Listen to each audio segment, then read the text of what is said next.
Daerah yang kami ambil berlokasi pada Provinsi Jawa Timur, Kabupaten Bangkalan, Kecamatan Bangkalan, Kelurahan Pangeranan. Yang kami rekayasakan dalam proyek ini terdapat 3 sistem pencegah banjir. Yang pertama yang kami gunakan adalah sistem MOS Project, kemudian rumah pompa, dan yang terakhir kolam retensi dan pintu air.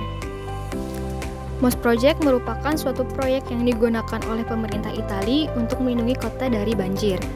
MOS Project ini merupakan suatu sistem terintegrasi yang terdiri dari deretan gerbang bergerak yang dipasang di pintu masuk sungai untuk menghalangi air yang masuk dari laut, agar tidak meluap dan mengurangi debit air yang mengalir di sungai. Kemudian, rumah pompa merupakan tempat yang digunakan oleh pompa air untuk memindahkan atau menaikkan debit air serta mengatur besarnya air yang dapat dikeluarkan oleh pompa tersebut ke dalam kolam retensi.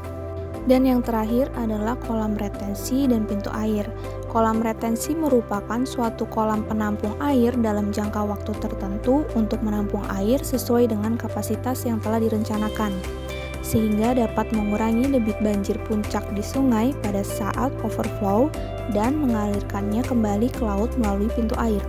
Pintu air merupakan bangunan penunjang atau perangkat yang digunakan untuk mengontrol aliran air dan kolam retensi yang akan dialirkan kembali ke laut.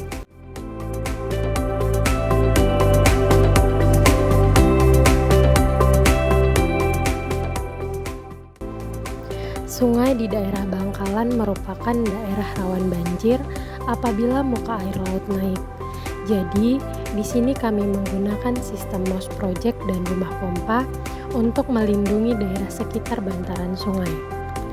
Pengaplikasian dari sistem ini adalah apabila muka air laut naik dan debit air di sungai sudah mencapai batas ambang maksimumnya, maka sistem MOS Project ini secara otomatis tertutup untuk menghalangi air laut masuk ke daerah sungai.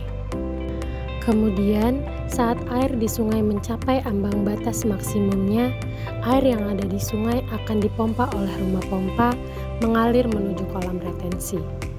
Kemudian, apabila air dalam kolam retensi telah mencapai batas maksimumnya, maka pintu air dibuka dan air secara perlahan mengalir melalui pintu air menuju laut, sehingga air di sungai kembali normal. Saat air di sungai kembali normal, maka sistem MOS Project ini secara otomatis terbuka.